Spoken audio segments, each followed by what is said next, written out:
Hi, Honors Algebra. So we are still on 8.1 day 1, but we are on video 2 right now.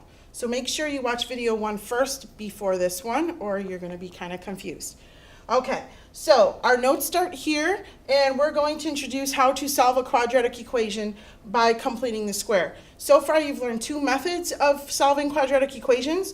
We know factoring because you've done that in prior chapters, and also up here we've learned how to do the square root method. But remember that a quadratic equation is in the form ax squared plus bx plus c equals 0. But using the square root method, we don't have a linear term. We don't have a bx. This is our square term, this is our linear term, and this is our constant. And a, b, and c are actual numbers. So when you're using the square root method like we did above, you do not have a linear term. So then we just bring the constant over in the square root, the square term. Okay, so this is standard form for a quadratic equation. Now, however, if we can't solve by factoring, there's another method that we use, and that's called completing the square. It's really not completing a square as in like a polygon, but a perfect square. So we have to think about a perfect square. The whole point of completing the square is to adjust the left side of the equal sign, the equation. So we want to adjust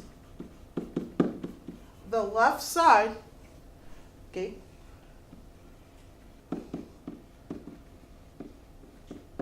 of the quadratic equation in order to make the left side a perfect square.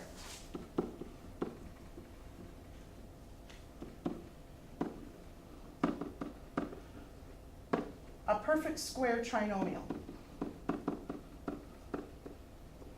And what we mean by that, sorry about there's a lot of space here, so we're going to be able to use it.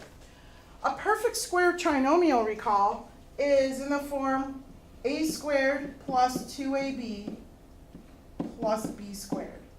So when we factor this, we're going to get 2 binomial factors such that a times a gives us a squared and b times b gives us b squared. And then we have 2 positive signs in the middle, and when we FOIL it, we're going to get 2ab. But the final factored form is a plus b quantity squared. So that is our final answer in factored form. And this would be called a perfect square. So an example of that numerically would be, let's say we had x squared plus 12x plus 36. So if I were to ask you to factor that like we've done chapters ago, that would be to think of 2 binomial factors such that multiply to give you positive 36, but add to positive 12, which we know are 6 and 6. This is a perfect square because they are identical. And so our final factored form is x plus 6 quantity squared. So this is our goal when we're completing this perfect square. We're going to try and solve a quadratic equation by completing this perfect square. So the completing the square is a method used to solve any quadratic equation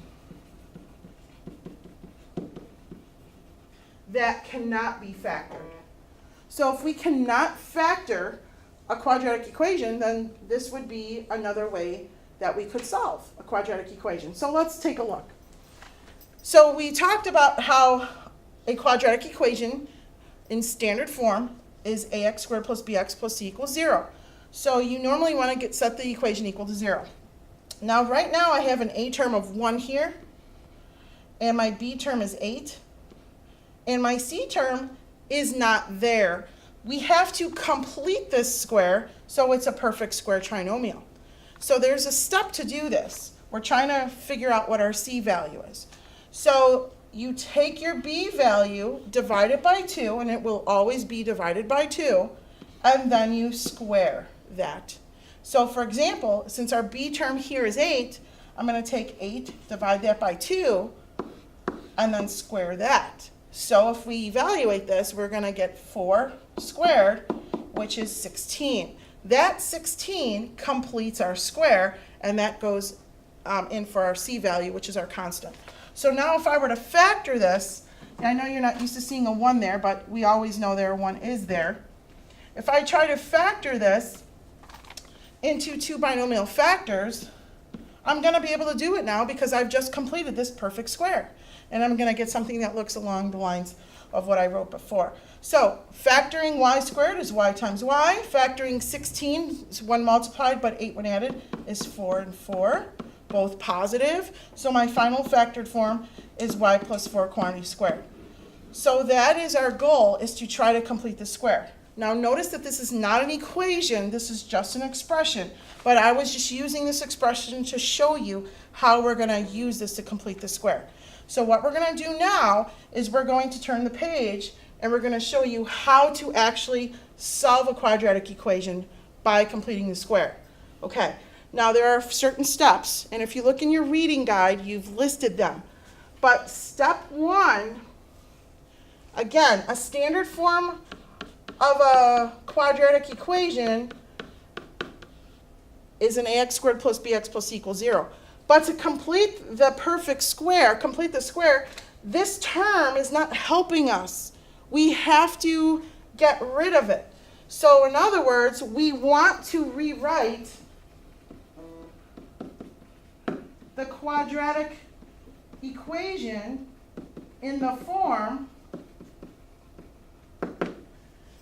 ax squared plus bx, and then we want to subtract the c value. Now obviously if it's negative, we're going to get it to the other side, so we're going to add it. But in general, the general format is to subtract the c value to the other side, so that we are going to fill in our blank here to complete the square. So if we look at problem A, this is 1, our A is 1, our B is 6, our C is 40. We already have it set up for us to complete the square. So this is what's going to happen. We're going to rewrite this, and we're going to save some space here, and we're going to have the 40 over there. Because what we're going to do here is we're going to try to do what we did on the other side, which is complete this square to make it a perfect square. Now, what we do to one side, though, we're going to have to do to the other side. So right away, I know I'm going to have to add something to this side. So now we just have to complete the square, and we're going to do that by, again, if you look, this is my A, this is my B, and I'm trying to fill in my C. I'm going to take my B value, which is 6, divide it by 2, and square it. So square it. So 3 squared gives me 9. So I'm going to add a 9 here. But again, if I'm going to add 9 to the left side, I have to add 9 to the right side. So now what I have, step 2, okay, what I did here for step 2 is I've completed the square.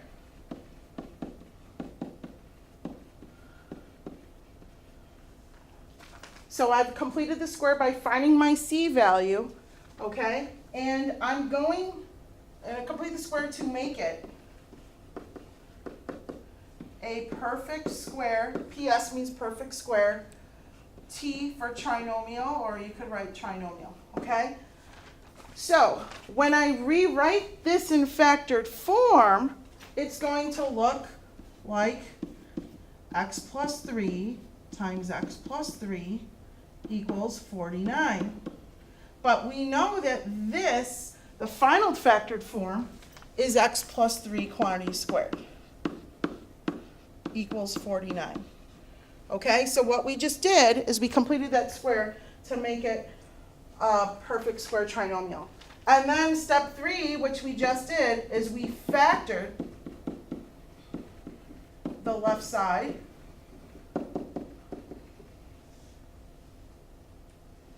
Okay, and now what we're going to do is we're going to use the square root property,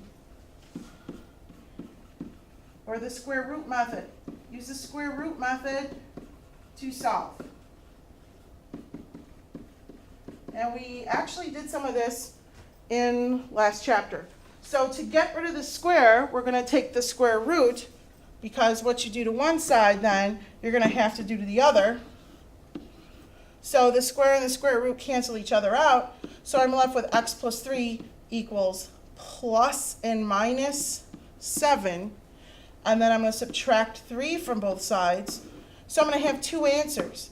X equals positive 7 minus 3, which is 4. And then we have x equals negative 7 minus 3, which is negative 10. So here are my two solutions for completing the square. So step 5, check your answer. I'll leave that up to you to do it. Just know that they do end up working out, okay? All right.